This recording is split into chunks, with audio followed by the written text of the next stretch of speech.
Oi pessoal, considerações finais então sobre Esaú e Jacó. Vejam, nós terminamos o livro com aquela imagem do Aires, uma eterna flor na botoeira, o que significa dizer que o Aires foi eternamente o mesmo, sempre o mesmo, com seu tédio à controvérsia. Assim como os gêmeos, no seu conflito, sempre foram os mesmos, desde o início. Aliás, daí o título Esaú e Jacó, dizendo que no início, ou seja, desde o ventre materno, os gêmeos Pedro e Paulo sempre brigaram, ok? Só que eu queria assinalar uma diferençazinha para ti, que a história de Esaú e Jacó, a história bíblica dos gêmeos que brigaram desde o ventre materno, ela termina bem, porque Esaú e Jacó fazem as pazes no final. Jacó vai até o irmão Esaú para se redimir, para ser perdoado pelo irmão, ok? Mas aqui nós não temos essa situação não. Pedro e Paulo terminam brigando assim como começaram brigando. E essa realmente é uma história então em que tudo funciona como uma alegoria, como uma metáfora de algo que é sempre igual, sempre o mesmo, certo?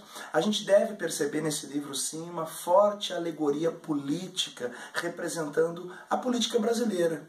Não só na transição do Império para a República. Parece que o Brasil é eternamente o mesmo. E se a gente perceber bem o livro, ele parece realmente ser incrivelmente uma análise política dos tempos atuais, né? E não porque o Machado era vidente, mas porque realmente nós, infelizmente, não fomos competentes para mudar o nosso destino.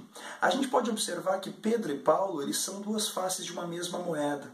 É como dois grupos políticos que se revezam no poder, que se alternam no poder. E aí vale também pensar na simbologia da flora, que pode ser a pátria disputada por esses dois grupos políticos, sempre em oposição um ao outro, e talvez o que realmente interessa é tomar o poder. É ter o poder sobre a flora ou ter poder sobre essa pátria que está sendo disputada.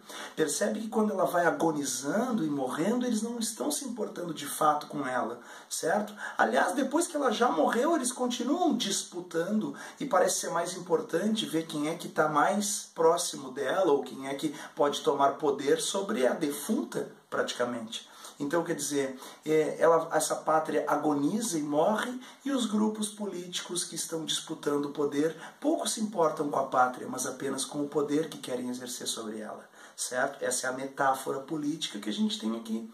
A gente vai percebendo, então, que esses grupos políticos também, eles são fruto de um mesmo ventre, né? Duas faces de uma mesma moeda. Eles dois saíram do mesmo ventre.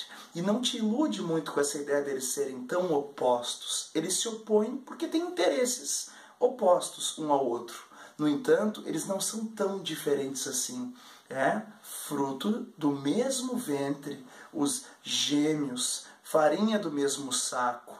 Saíram do mesmo saco dos santos e do mesmo ventre da natividade. Eles são, no fundo, duas faces de uma mesma moeda. São da mesma classe social, da mesma elite que se alterna no poder. Então, é isso. Sempre igual, sempre a mesma coisa. Com a eterna flor na botoeira, o Aires encerra o romance dizendo que as coisas continuam sempre as mesmas. Tá legal? Então é isso, amigos. Outra coisa importante também, para não faltar nessa nossa análise final, é a questão do predomínio do privado sobre o público, né? O que é sempre igual, no fundo? O que é sempre igual é essa lógica patrimonialista que a gente tem na política brasileira, que a gente vai perceber aqui. Quando o interesse privado, ele sempre se sobrepuja. Paulo ou Pedro, grupos políticos diferentes, sempre a mesma coisa, e diga-se de passagem, uma preocupação sempre com a questão privada e nunca com a questão pública, certo? Então, amigos, um forte abraço, obrigado por terem nos acompanhado aqui e fiquem de olho nos próximos vídeos, nos próximos livros. Sucesso!